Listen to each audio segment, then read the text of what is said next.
that's the solution for all of it. And it's not easy.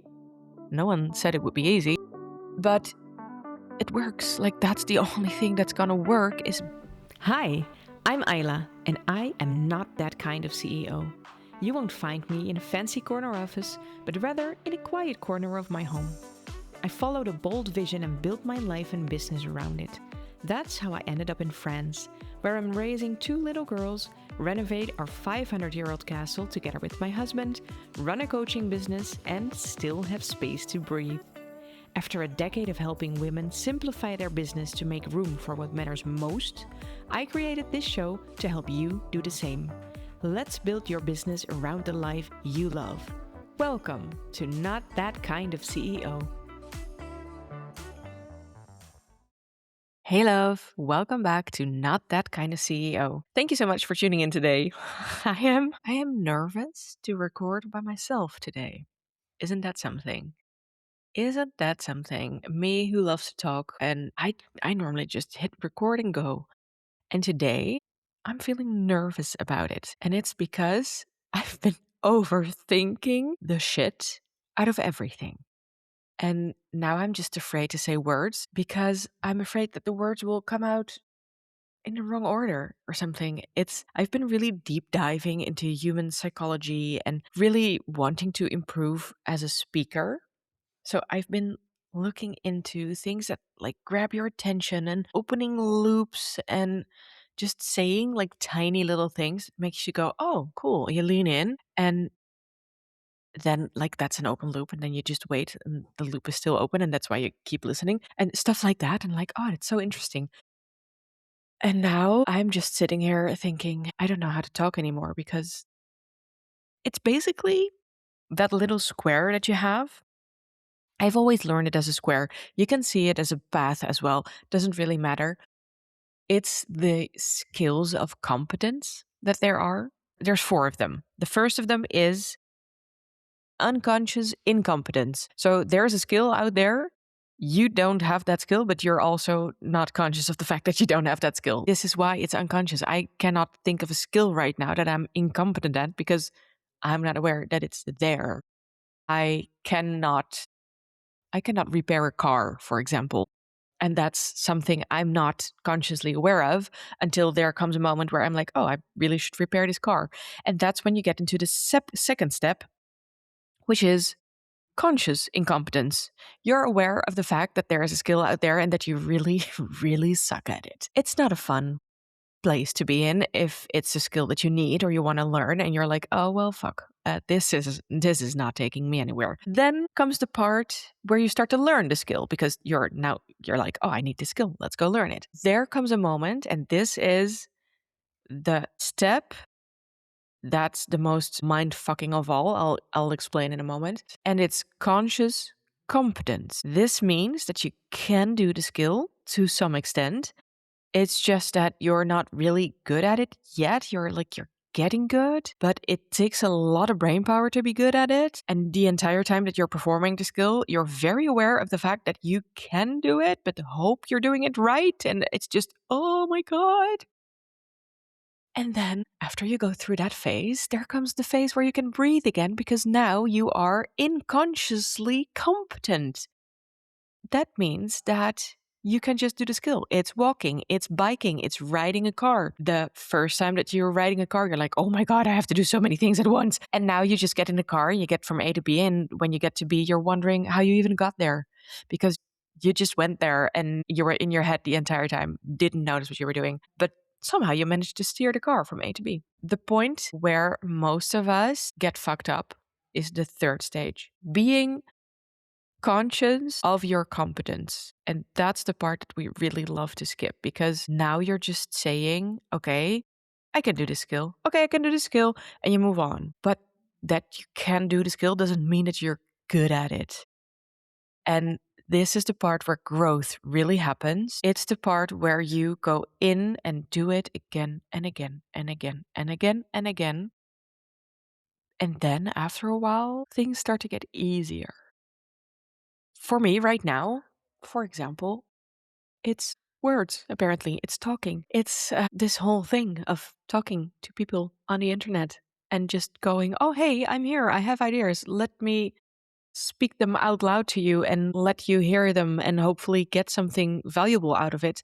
But the fact that I'm so conscious about the fact that I am learning how to speak better is, well, it's making me nervous because now I'm like, oh my God, what if you don't get value out of this? The areas where I see this happen the most for my clients is anything messaging, which is funny because that's where I'm struggling myself as well.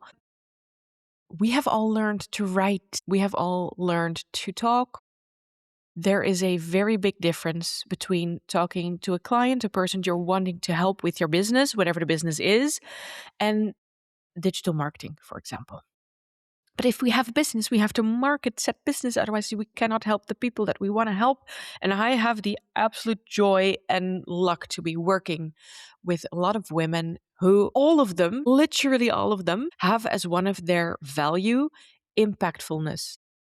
They want to make an impact in the world. And I love that. Like, isn't that a great group of people to have around you? Like, just, oh, we just want to make an impact, a good one as well. That would be fun if everyone is like, we're going to make a negative impact. No, they want to make a good impact on the world. They want to make the world a better place. And I'm like, yes, let's go do that. And the only way to do that is by reaching more people, helping more people. Just be out there, be yourself, and service the fuck out of as many people as you can. But in order to reach said people, we have to do the marketing bit. And the marketing bit is where most of us trip up. And being consciously incompetent or competent in this area is really something of a mindfuck. It's just, you can write, but you cannot write in the way that is aligned with the human psychology that is behind digital marketing and direct response and sales. And it's just, oh my God, you just want to right. And now you're sitting there just going, oh, a sales page. Okay. I can't just go out there and say, hey, buy my stuff. And people will go, no, thanks. So you have to translate your value and how you're wanting to help people into words that align with their psychology. And well, that's it. For me, it is difficult. And for most of my clients, it's difficult because there's the part where you're writing a sales page because you want people to buy something. Simultaneously, you do not want people to reject you because that's something that the human brain isn't like in general. Maybe you're good with rejection. I hope that for you because the better you are at getting rejected, the better you'll be at business. Most of us don't like to be rejected because our brains are primal brains. We used to live in caves and make fires, and if you were rejected by the group, that meant, well, probably you're going to die because you can't survive on your own out there in the wild prehistoric times. And now that we're not in wild prehistoric times anymore, that's nice, but it still means that your brain is like that primal being brain. So your brain is like, oh, please don't, no rejection. Can I make this sales page so good that people will just click and buy and not reject me? Well, yes, it's a mindfuck and a half, isn't it? I don't even remember how I got here. I read something in my notes. And I was like, okay, I'm going to just hit record and talk about that. And then I started talking about being nervous about recording, which is crazy because I've had this podcast for 2 years and I love it. I adore making podcasts. I love it when people reach out to me and say that it helped them in some way. And now I'm just sitting here going, oh my God, it feels like I'm standing in my underwear and everybody else is clothed. Like, oh, oh, we're all dressed like this. Oh, okay. The thing that I wrote down that I wanted to talk to you about, and then I went on a tangent about not being able to speak, is actually, well, now I think about it, it's actually aligned with what I wrote down. You cannot curse your chaotic life if you chose for it to be chaotic. And then I made the ominous note that says, alpacas barbecue. And that feels like that feels like a code talk for something. Alpaca's barbecue. If you chose a business with little kids, it's bound to be chaotic. And that's just true. That's just true. You chose this life. You chose this life of chaos. I chose this life of wanting to grow my business. That's why I pivoted to English because I was like, I can help so many more women if I switch to a language that's more generally spoken throughout the world than Dutch is. And now I am here speaking English, not always the King's English, but English nonetheless. And I'm like, this is just hard. It's chaotic. It's, oh my gosh. Yes, it is. But I chose to do this. I absolutely chose to go here. And I think that that's something that we often forget. And that's fine because, well, the fact that you chose this means that you had a dream. And I would love for this dream for you to be amazing and fantastic and easy. But it's usually not that. It's usually a bit chaotic because being a mom with little kids, having the mental load, running the household, carrying the emotional load as well, very often carrying a relationship, that's chaotic enough as it is in itself, let alone the whole business part, because being an entrepreneur is also quite chaotic. It's like all the responsibility is on you. There's no one else you can blame if things go wrong. It's all you. Yep. There's one solution, though, of course. It's get a job. Be normal. Just get a job.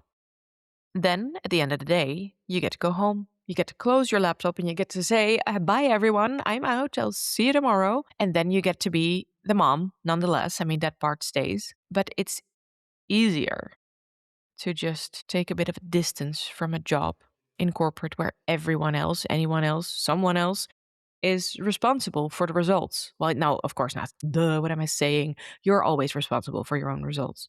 But it's easier to blame someone else in a job. You could just say, my manager really sucks. Well, if you're in business, you are your manager and you should not be talking to yourself like that. So if you're saying that my manager sucks and you're your own manager, stop saying that, please. Be nice to yourself. I wonder why I wrote down alpacas barbecue. It's probably because I chose for a chaotic life, which means that, I mean, I live in a renovation project that's 500 years old and does not have modern materials and doesn't work as a modern house does. So whenever I want to do something, it has to be just different than all the videos that you see on YouTube. Like, I'm going to repair this wall. And then I'm going to search, and no one is talking about how to repair a 500-year-old, 3 meters thick castle wall, strangely enough. And I'm like, oh, yes. But I chose that particular brand of chaos. I chose to add alpacas to the mix, who are supposed to be not escape artists, like goats are, for example. If you get goats, you just know that they're going to escape all the damn time. Alpacas supposedly are very respectful of fences. Let me tell you, my alpacas do not respect fences in any way or form. They push them over, they jump over them, they tear them down. They're just, what is this thing in my way? Let me get it out of my way. So, yeah, they're now just roaming freely about the terrain, which is nice because they're very social. We can't pet them yet, which is unfortunate because they're very soft, but they're prey animals, so they don't like to be touched. They like to run away when they're getting touched. Despite that, they are very curious and social. So whenever we sit down to eat, they will join us at the table. They'll just gaze over your shoulder, just going, "What is that? Is that a salad? Could I eat the salad?" Like, no, you go away now. This is human food. They are curious to a fault because they are very interested in barbecues and fire, which doesn't seem great for an animal to do that. Like, don't they normally, aren't they supposed to run away if there's a fire? Not these three. Whenever we make a little fire in the wood burner outside, yeah, they just come close and go, "Ooh, it's warm, it's popping. Will these little sparks get caught in my wool on my back?" It probably wouldn't matter. I mean, isn't wool supposed to be very non-burny? Anyway, it seems very illogical for animals to be attracted to fire, but they are. So I chose that particular chaos. I could have also not gotten alpacas, and my life would have been easier, quieter, less filled. It also would be less fun. I chose this particular brand of chaos. That's the same with you choosing your business. Having a business can be super comfortable because, as I just said, you're gonna run into skills that you need to have that you don't have. And now you're aware of the fact that you don't have them and you feel like an utter fucking failure all day long. And at the end of the day, you're just sighing and being tired because you worked all day. And then your kids come home and you're like, oh my God, now I have to be a present mom as well. And some days it's just too much. And then if you're on one of those days, I just want you to picture a life where you didn't choose that, where you, well, didn't become a mom. Isn't that, isn't that a sad thought? Isn't that like, I never knew for certain if I wanted children, yes or no, until I met my husband. And then I was like, oh, now I get it. Why people have children. I just want more you in the world. I just want more of my husband in the world. So that's why we said, let's go have kids. And now, I mean, I'm a very overwhelmed mom. I'm overstimulated 99% of the time. I'm very much an introvert. I need my alone time. I need my silence. So whenever they're outside playing with their dad and I'm in the kitchen cooking, I'm very content with that division because I get overstimulated so quickly when they're playing around me. I can't handle it. And yet at the same time, when I'm inside and cooking, for example, and now it sounds like I'm cooking all the time, I also feel this pang of, it's not guilt, it's longing. Like I wish I could be out there playing with them because they're so cute and they're at the cutest ages. They're 7 and nearly 4, turning 4 in 2 weeks. Gosh, and they're so cute. And those little voices and those little hands and just, oh, I want to be with them all the time. And when I'm with them, I'm like, oh my God, you're making so much noise. Please stop making noise.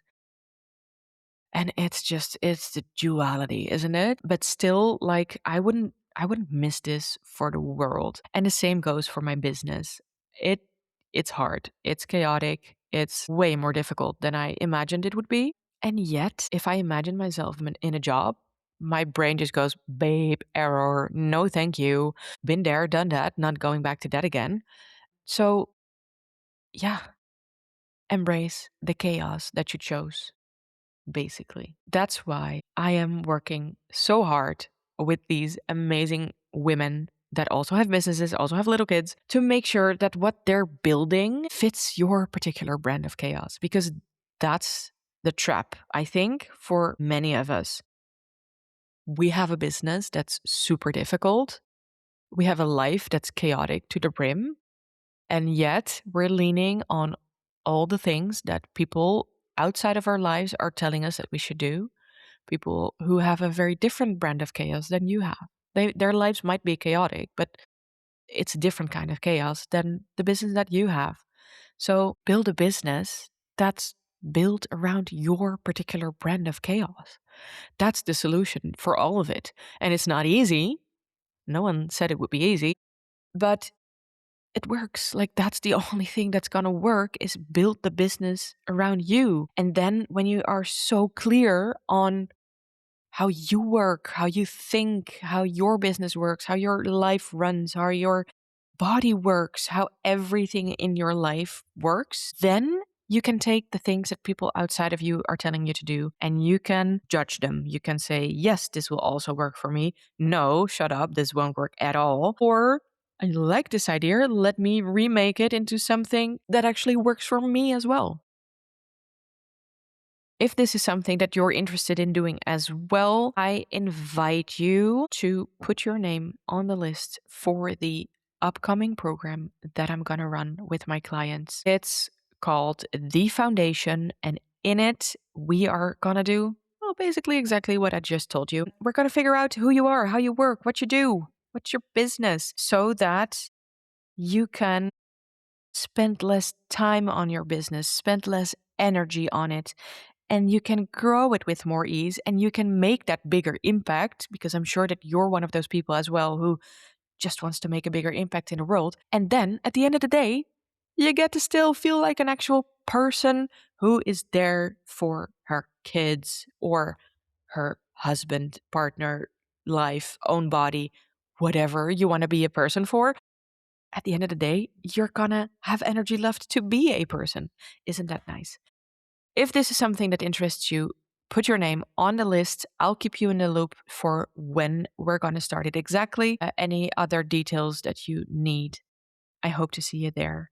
Thanks so much for tuning in to this slightly chaotic episode, which was bound to happen since I was going to talk about chaos anyway. Thank you. See you in the next episode. Bye. Thank you so much for listening to Not That Kind of CEO. If this episode gave you clarity, encouragement, or just even a moment to breathe, I'd love it if you left a review. It helps more women like you find this show, and that means the world to me. And if you're ready to build a business that fits your life, you know where to find me. See you in the next episode.